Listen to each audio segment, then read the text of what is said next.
on this week's episode of Horror Hole. I am Wyatt, and who is here with me today, as always? I fucking knew you were gonna do that. I'm Cody Briscoe, and you know, Wyatt, if this movie were an episode of Kamen Rider Kuga, it probably wouldn't even be the most fucked up episode of Kamen Rider Kuga. Yeah. It did. I got some huge, Kamen Rider Kuga energy from this. It is even a V cinema, that is what it's described as, which Shot is a term that I only... Yeah, it's Toei. Oh, it is? Yeah. So, it looks just like Agito or Kuga, those early Kamen Rider shows. And what we're talking about is Ju-On the Curse, which is the very first movie in the long running Ju-On franchise, which Americans may know more as The Grudge.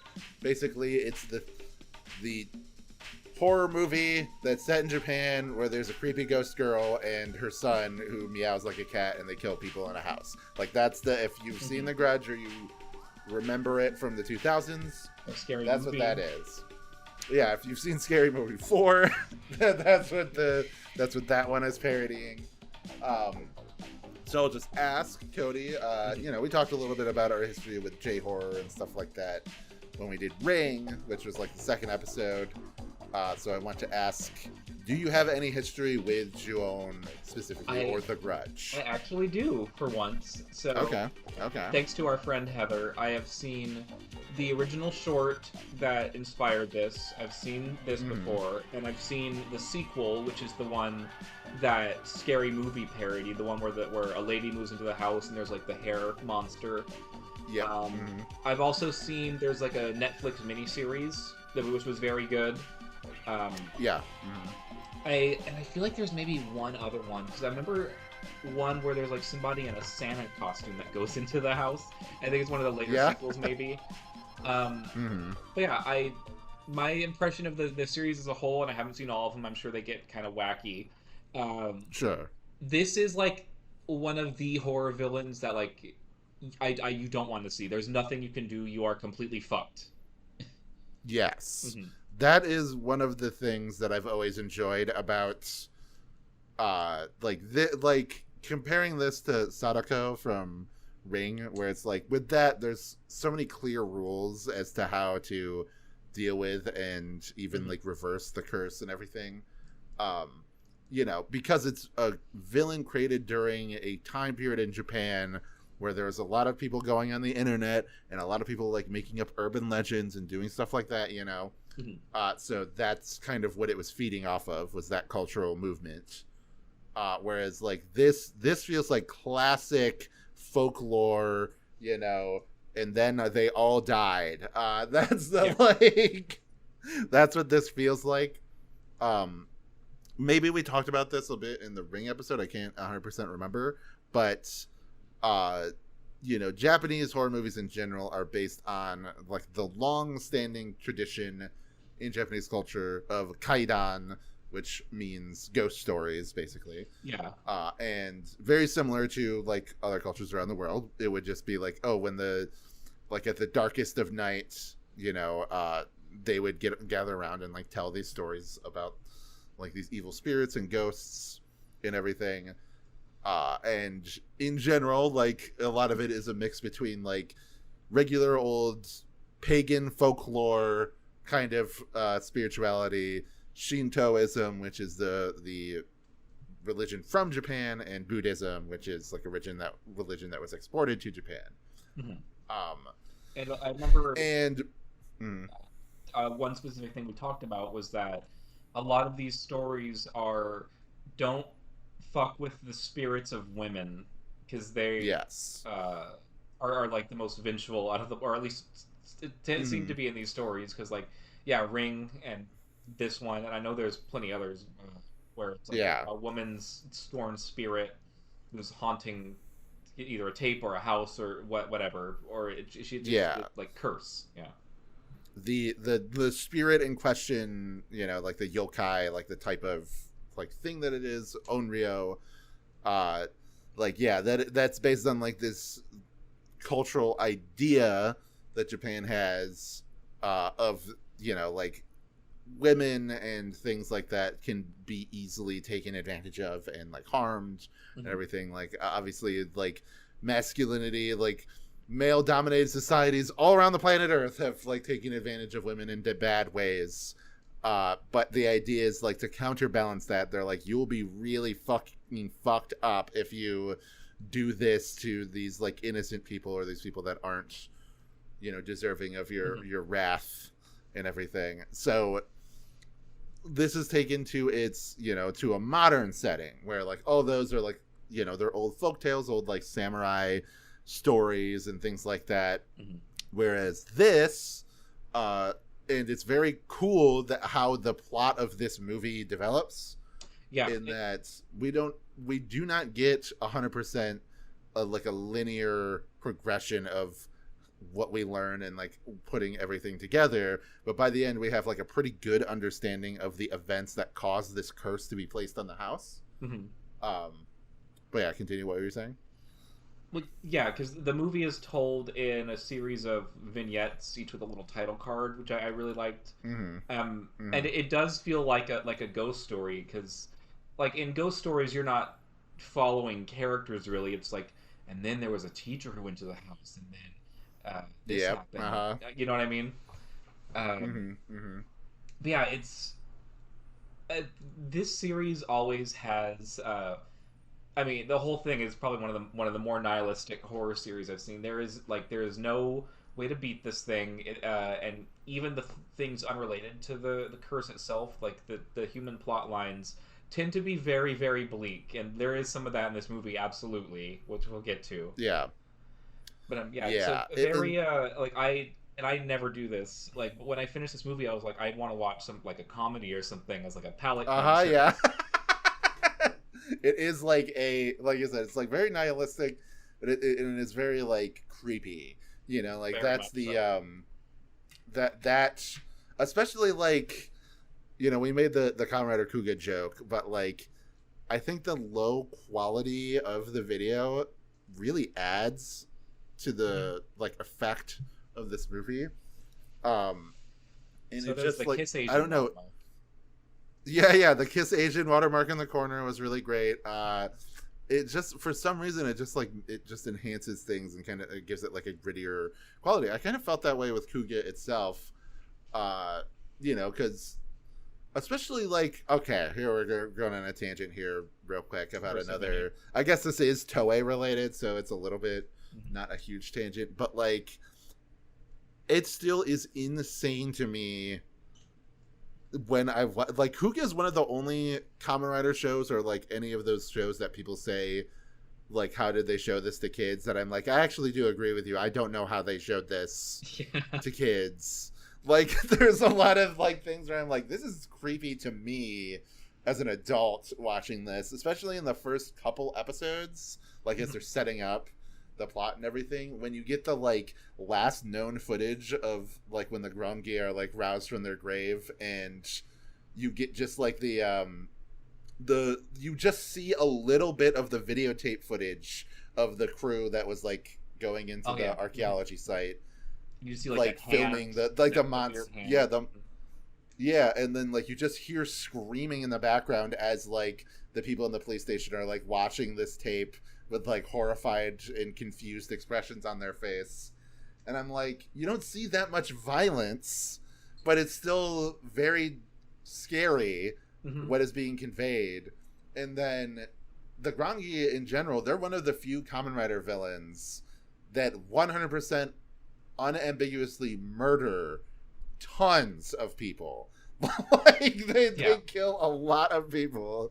So I don't know, that was just like a tangent that I just wanted to go on for a second to talk about that. Like, yeah, that show is kind of fucked up too. You know, it's kind of like, yeah, it's like a what were they thinking show with like horrific monsters. It's yeah, basically instead of serial killers, they're like, what if it's a bee man who shoots a needle through the skull of somebody like from above? And they do that too with the unknowns in Agito too, and those because I actually watched Agito before Kuuga. Don't know why, but that like those monsters also have like really strange, weird ways of killing people, like making you drown on Yeah. land, shit like Mm-hmm. Mm-hmm. But yeah, so that's obviously that's besides the point. But okay. so. I did want to talk a little bit about, or I wanted to ask, I guess, a little bit about. So Takashi Shimizu, who's the director of the series, he pretty much has only done like Ju-on or Grudge movies.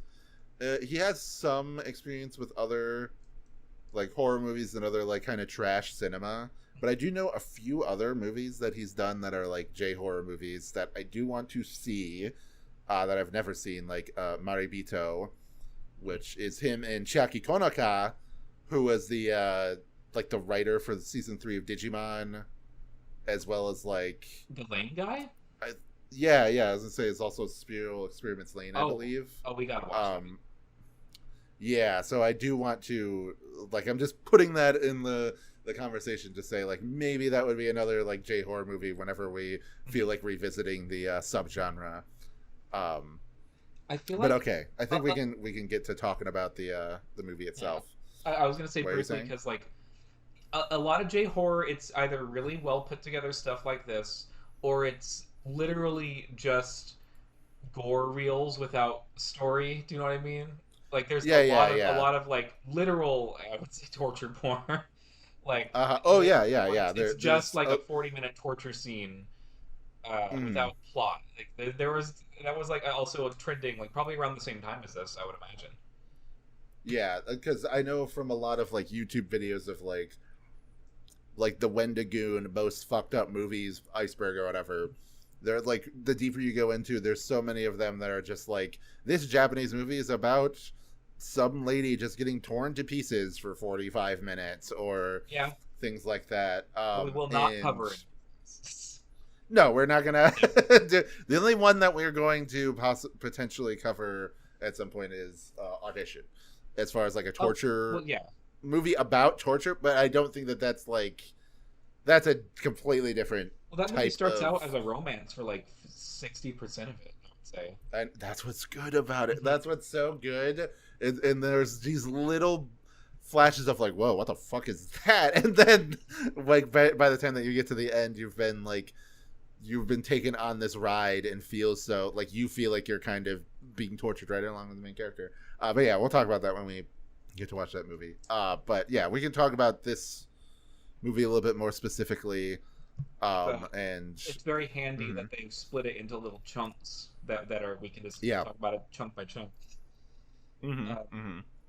So the first section it's called Toshio, and it's just about his teacher going to check on a student who has been like delinquent from school.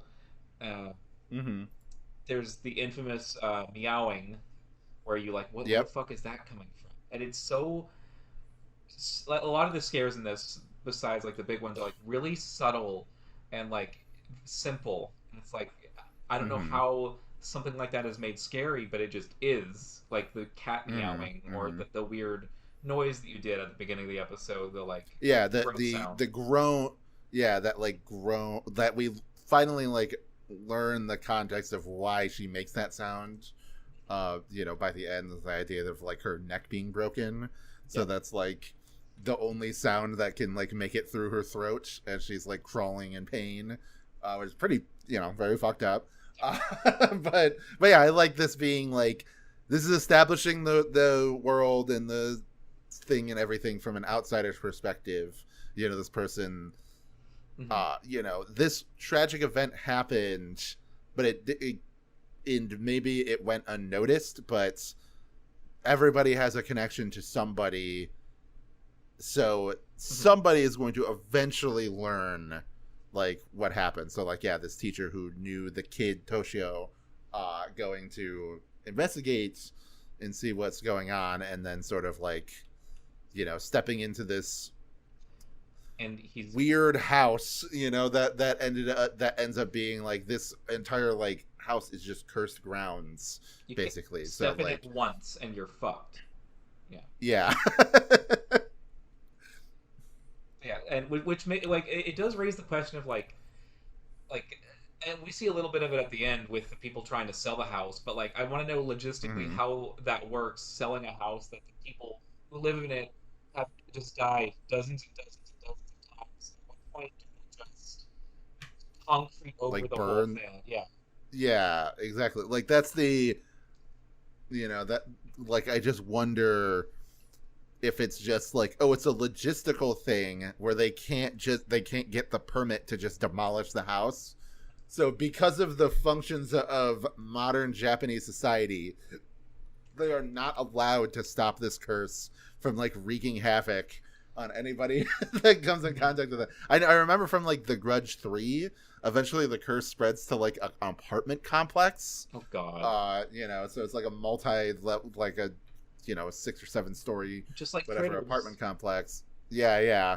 It's yeah, it's like Gremlins 2, where it's like this entire skyscraper that gets infected by gremlins. But yeah, I like the more subtle horror of like this first section of the movie, this like first chunk, Even and just like him going into this like fucked up house and seeing this like kid that's clearly like being abused, kind of unaware of the severity of the situation that he stepped into. Even like the way that the kid is sitting on the couch, he's kind of slumped over with his arms and shoulders forward with his head down, and it just looks off, and it's creepy. It's under your skin. Yeah. So then I think that it just kind of ends with him being like football or something, and then it transitions into the next chapter. Yeah. I think. Oh yeah, this is I'm keying through it right now, just so that we can keep up with all the different. It's all on YouTube, by the way, so very convenient. But like, yeah, the ending and the shot of him like looking out the window, and the frame is pulled back enough that you can see the top floor, and you can see the mom peeking out the window too for like a second before it cuts to the next story. I didn't notice it because I think the kid is like standing behind too or something. Yeah. Yeah, so it cuts to I don't know if this is before or after this situation, or if Toshio is like the third kid of this family. There's a family living there. There's like I don't know if she's like a tutor or something. She's helping out the daughter Kana. She lives there with her brother Tsuyoshi and their mom.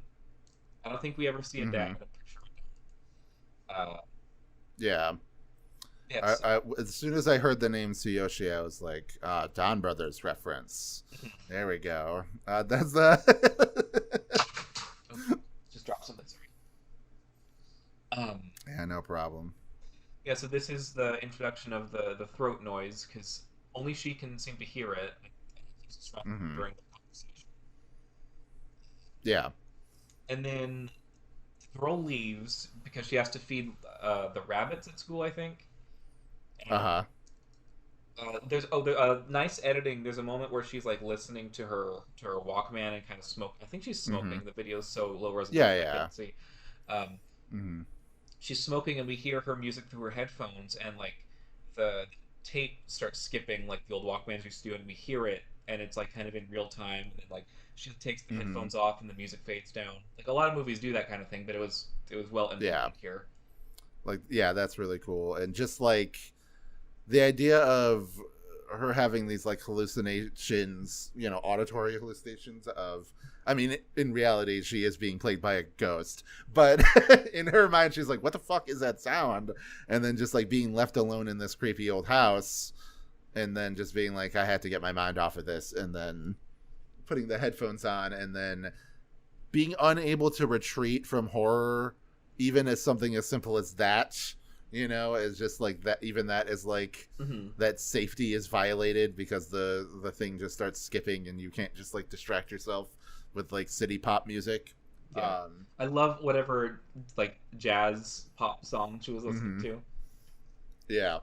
And then this is like one of those scenes that it starts kind of like not scary at all and then becomes like very, very like tense and like, oh fuck, because like she has a fear of cats, but probably most people watching the movie do not. So seeing a cute little cat come in towards her and like scare her as she like backs away into the closets is like a little comical, you know. Well, I was gonna actually say that during her death scene, because she kind of pokes her head up in the attic. You see her legs being pulled up, and that kind of undercut the horror for me because it looked a little bit goofy. It was like I don't know what to compare it to, but it was like when somebody gets eaten in Tremors. Yeah. Yeah, it's just like too much detail in the scene. Like you could have just ended it, with a jump scare. You didn't need to have it be like, okay, what did it like pulled her up into the attic and then killed it? Like we could just live with the implication, because like I think one of the implications of like why the ghost is in the attic and like comes out of it is that when her husband killed her, he hid the body in the attic. Okay. So that's the like, I mean, we do see there's a pretty we'll get dark scene, I would say, later on in the movie involving the aftermath of his murder. But we'll get to that when we get to that. But that's like it's like 8 to 10 minute like vignettes, I want to say, and it's like only like an hour and 6 minutes, so these go by like pretty quick. It's kind of just like little short horror movies that are thematically connected but are like chronologically sort of out of order. I really like the next one, Mizuho, which follows the girlfriend of the older brother. She's trying to meet him at school. She sees his bike and his backpack there, and nobody can find him. She gets like a gym teacher to help her. You immediately know something's off because the way that the gym teacher is acting. She just has like a weird cadence, and she actually kind of acting like a zombie almost. She leads her through this really creepy empty school. It was a really good setting. Yeah. This is one of those like because I work at a school, and I obviously work after hours when it's empty and everything, and going down the dark hallways can be very like, is there going to be a ghost at the end of this hallway that's gonna like run up on me? Is there a werewolf's real and they're gonna only appear as soon as I turn around and I'm not facing that direction? Is the werewolf gonna appear behind me and going to attack? Like, so these like dark school settings, it was giving me the ick, But she here's like another really good example of like just a sound made really creepy is we hear the sound of little barefoot little boy feet slapping on tiles as he's running, and that like with flapping sound is really creepy. She's like hiding under a desk, and she gets a phone call, and it's just a bunch of fours, and it's like that's a thing in Japan. That's in like JoJo's Bizarre Adventure too. Yeah, because the one way to pronounce four is she, which is death also in Japanese. So like shine, when somebody says that, they're like die or whatever. So 4 fours is like, it's like 666 or whatever. It's like similar to that because it's 4 is the number of death, and then written 4 times is sort of like a perfect cube of itself. So okay, yeah. So she's dead as well now. The next chapter is Kana. This is probably my favorite scene. I don't know why. It was just a really well acted little scene. We see some detectives and the foreigner looking at the bodies of the sister and the girlfriend, and we don't see a single thing, but what they're describing is like really, really upsetting, and it's really well acted too. It's like absolutely bodies all twisted, and the sister's jawbone has been ripped out and put inside the remains of the other girl. It's really fucked up. Yeah, it's like it's just like pointlessly cruel almost. Like, why are these ghosts like ripping these people to pieces. And like, yeah, the detail of like, oh, there's like rabbit fur and like blood mixed in there. So like the going there to feed the rabbits and everything. Like, why did the rabbits have to be murdered for the sake of this, like, you know, to kill these people for intruding on your, you know, home and getting this curse and everything. So we go back to the mom now. She gets home. None of her kids are home. She gets this was a nice touch. In the previous segment, we see the girlfriend calling the boyfriend's house and talking to the mom, but we only see her side of the conversation. And then when we flash over to the mom, we then see what her side of that phone conversation was. It was cool. She sees somebody comes home, and she like kind of follows, and it's her daughter, like covered in blood in her like sailor outfit. She's like walking all weird, and she turns around, and just that image of like also kind of face. It was really like that was one of the creepier moments for me for sure. If I remember, The Grudge adapts this and actually does show like the like missing jaw from Well, we see it in this. We see it in this too. It just looks bad. Sure. Yeah. I'm trying to remember like I remember that freaking me out a lot as a kid. So like I'm pretty sure it was in The Grudge. So even though that movie is not based on this, like it has elements from this though. Like that movie is based on Ju-on The Grudge, which is the sequel to this, right? It's so weird. It's not even a sequel. Okay, it's very weird because there's 2 Ju-on the Curse movies, and then there's 2 Ju-on the Grudge movies. These 2 are both V cinemas, and the other 2 are both like actual theatrical movies. And a lot of people consider the first theatrical movie, aka Ju-on the Grudge, which is the movie that ends up being adapted into The Grudge. Like, people consider that to be like the masterpiece of this franchise, you know, this extended series of films. I'd say the Netflix show actually, that show's fucking great. Like, yeah, which I have not seen, so maybe this will inspire me, because I also see here on YouTube there's like some guy named Rotted Reviews, who I've never heard of. It's like Ultimate Grudge Review, all 18 Ju-on and Grudge entries ranked. I was like, 18? What the fuck? That's more than fucking Children of the Corn. That's crazy. Yeah. So it's like, dear God, they ran this fucking franchise into the ground. But that's why we're only talking about the humble beginnings of it, you know, when the terror was still present. I wonder if, because I know one of the more recent Ring movies has it be like, now she can possess your smartphone with the tape. So I wonder if they ever do that with The Grudge and make it like viral, like a. I don't know, because like I said, I don't mind that as much with Ring, because Sadako is supposed to be like a viral like myth kind of thing in general. You know, like the movie begins with the 2 girls telling the like urban legend, so it's like, you know, and it's like we eventually learn that one of the girls watched the tape and that's why she's like knows about the legend. So like there is like an internet culture kind of virality to that series, whereas this is just like, it's more about just modern Japan in general than it is about specifically like internet culture or urban legends or anything. It's just like, again, like I said, it's taking that old school, like in an old samurai story, they come across a cabin in the woods that's, you know, infested with demons, and then, you know, if you step one foot in it, the demon, you know, and then the Buddhist monk will like purify it.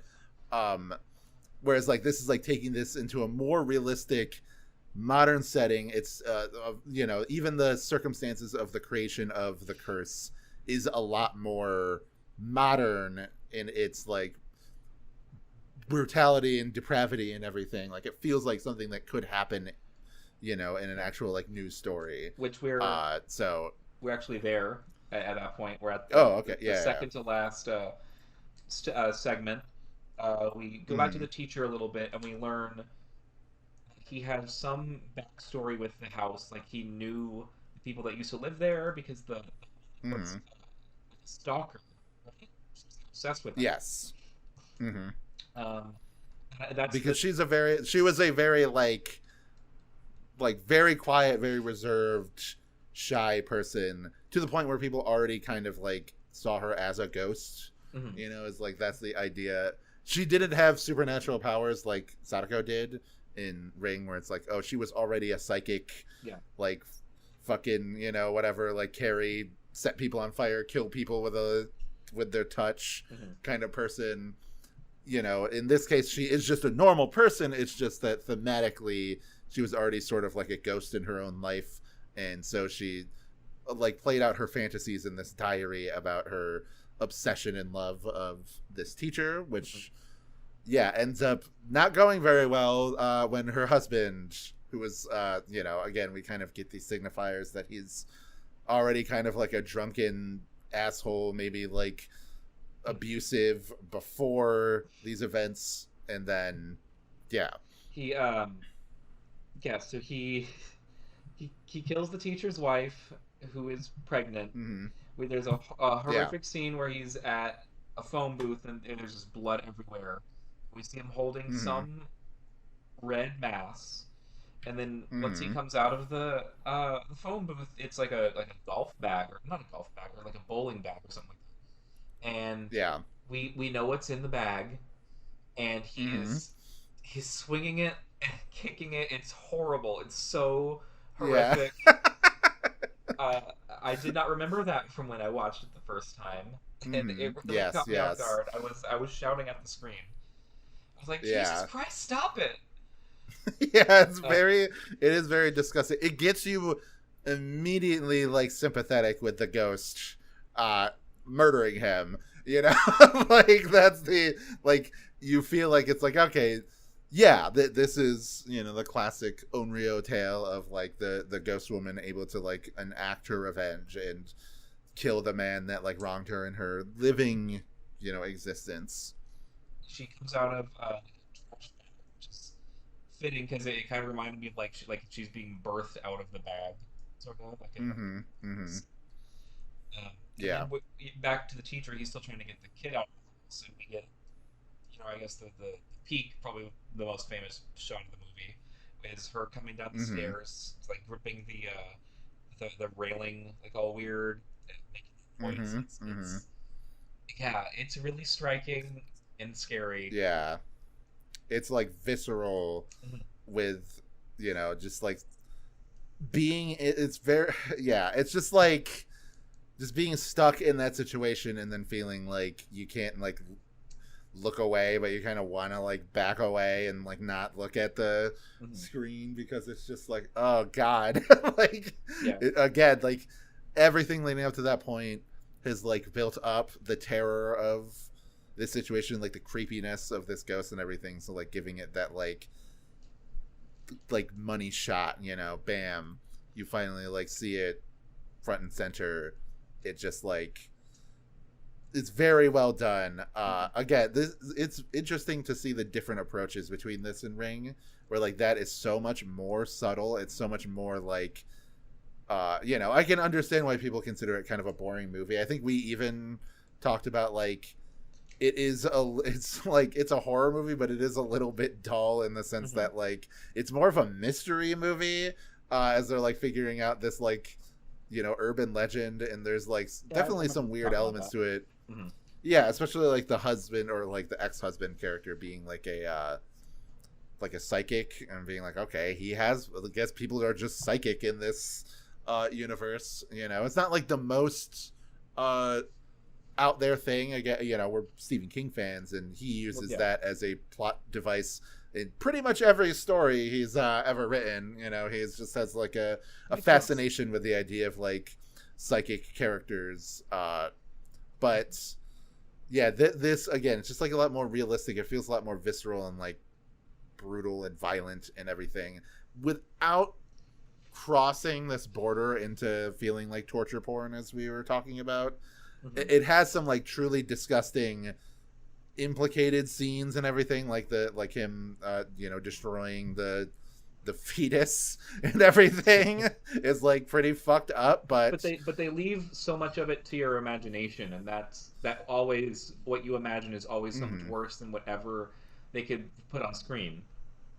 Yeah, like we never see directly like the ghosts like tear people limb from limb, you know, or do anything like that. Maybe we do in one of the later movies, but you know, and this is usually just like we're just kind of like left with the implication of what's going on. But yeah, there is like one more sort of final story after this little epilogue. So it's called Kyoko, which follows the sister of the guy who's trying to sell the house. She I guess has psychic powers based off what you were just that is about.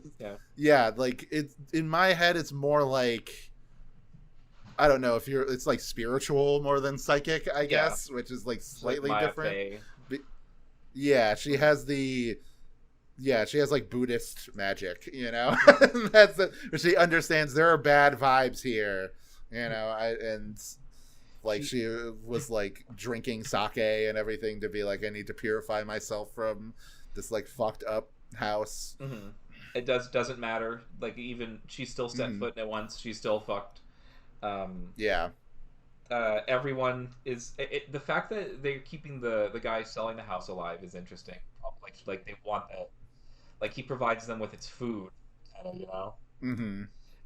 That's like a really cool like scary implication there. So yeah, she gets out of the house as soon as she could. She tells them, anybody who's trying to buy the house, have them drink this sake. If it tastes like shit to them, it's not her words, whatever. Don't sell them the house because they're too attuned to like the spirits, and that'll be harmful for them. And then she later goes back to the house to like check in on the people that are living there. She sees the mom or whoever's living standing at the window. She's possessed by Kayako, and she like stares at her. Yeah, and that's the just final shot. Yeah, that's it really does just like end boom like right there without like, and just giving you this like, oh fuck. I do love here on YouTube because again, like I've been referencing like the actual upload that we watched.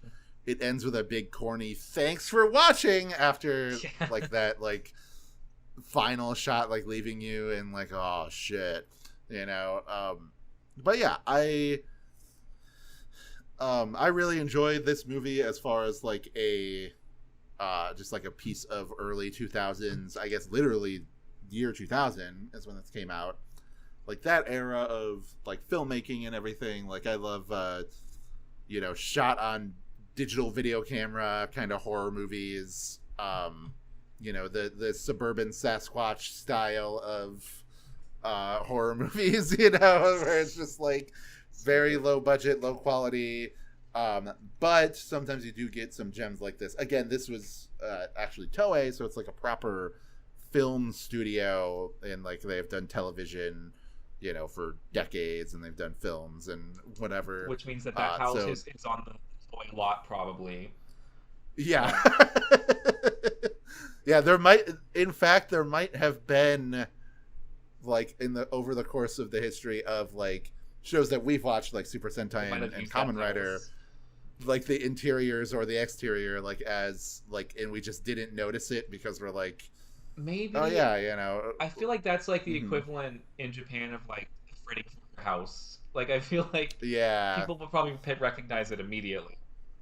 And whenever like, speaking of like creepy single places, there's a hotel, like an inn in my town that's like on the lakeside, and we go there every year for like fucking staff development training at my job, and it looks so much like the Overlook Hotel from The Shining that every single time I go in there, especially like when I look into like the kitchen, I'm like, this just looks exactly like the Overlook. I know it's probably just because those types of inns or hotels like are made of a common design, like a common blueprint, so that's why they look very familiar. But like being in there, I am like, this just reminds me of The Shining so much.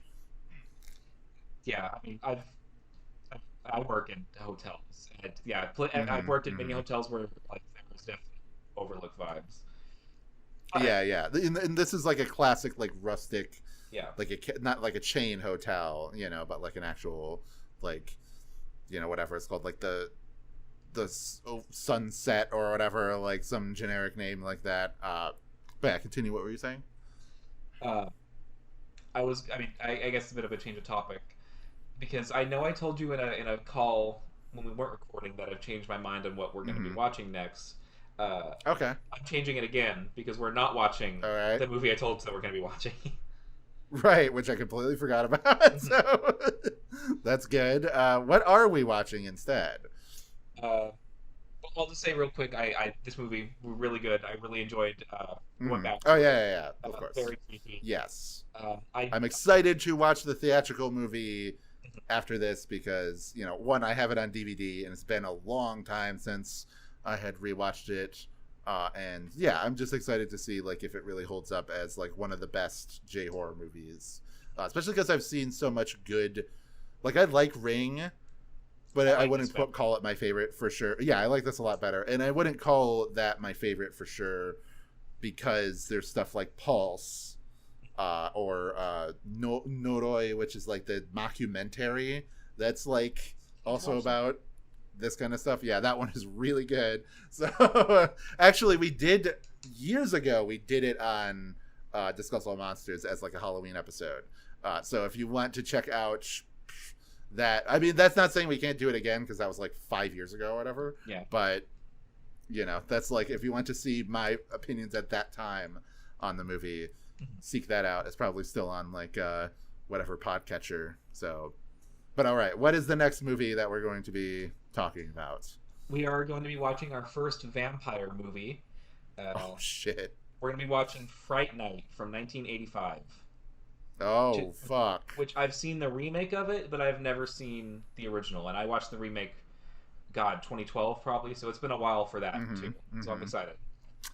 Yeah, was the movie that did you suggest? Heretic. Okay, Heretic was the Mormon movie. I was yes, I was thinking like, did you suggest Nosferatu? But then I remembered like, oh no, that's my Halloween costume. Heretic. Yeah. Yeah, you mentioned Nosferatu at some point, but I can't remember if it was in the context of like an episode that we should do, which we should absolutely do that at some point. But yeah, you know, either way, I'm down with doing a vampire flick. It's you know, it's something that we haven't had a chance to do. I don't know if this will count 100% as horror, but speaking of Nosferatu, there's the Guillermo del Toro Frankenstein movie that's coming out soon. And like I'm definitely pretty interested in that because it seems like it's being very book accurate. And as far as I'm aware, like, you know, the Universal Frankenstein is pretty much, yeah, it's never really happened. The Universal Frankenstein is really nothing like the book, especially like the character of the monster. The common understanding of it is that like original Boris Karloff monster, you know, where he's kind of like a dumb brute, you know, like maybe that has like, there's like a little bit of innocence to him, but otherwise it's kind of like a clueless monster guy. Whereas like he's straight up like monologuing and giving like these deep diatribes about, you know, life and existence and, you know, everything in the book. So I'm kind of interested to see how they handle that in that movie. And he survives too, because isn't that book like the monster like meeting somebody and being like, hey, this fucking crazy thing happened to me, want to hear about it? Yeah. Like so that like, yeah, it does. It's not like, it's very different, you know. It's not like a guy kills a monster, like defeats the monster or whatever type of movie. It's more like this fucked up thing happened, you know, and you just get a glimpse into this like section of the world. But yeah, that's, I don't know. I thought about that, you know, Frankenstein. Maybe we'll do that as an episode whenever that comes out. Now, apparently it's going straight to Netflix, which really annoys me, but hey, What are you doing? What are you gonna do? But all right, Cody, where the hell can we find you on this internet? You can find me here on my YouTube channel, Cody J. Briscoe. You can find me on Twitter. Anyone that was Gay Boomhauer. It's me posting random shit, mostly horror movies, guys I find attractive. Yeah. And if you go to my IMDb page under that same name, Cody J. Briscoe, you can see all the film projects that I'm involved in. Some of them have come out, you can find them on streaming. Some of them have not released. I'll let you guys know. All right, cool. And you can find me at Wasp Ranger, WACP Ranger on Twitter and Blue Sky. Mostly stream of consciousness stuff, but I do post about podcasts I'm doing or videos I'm making. So if you want to be updated on that, bam, go there. If you want to support me, go on over to It's Only Magic, which is my Patreon, and you can get videos a couple days early. You can get podcasts that I'm doing a week early for $3. And then if you only got $1, you can check out Wild Cool Robot. Me and my friend Wayne going through every single robot in existence. My main thing is Cartoon Buffoons, which I do with Morgan, our friend, and we go through every single fucking Cartoon Network show. We've done everything from, the classics that everybody loves to fucking Squirrel Boy and Out of Jimmy's Head and all this other trash. So we're really in the trash zone right now as far as at the time of recording this. So yeah, good times. But that'll do it for this episode of Horror Hole. Thank you all for listening, and join us next time as we're going to talk about Fright Night. See you there. Peace out.